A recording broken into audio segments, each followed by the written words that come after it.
or we are going to use the shapes and generate some amazing designs there. So we will try to use it. Another shapes are there.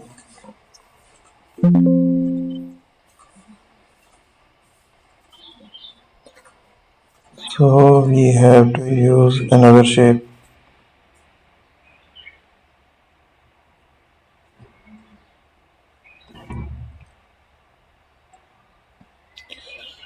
So that is the further design.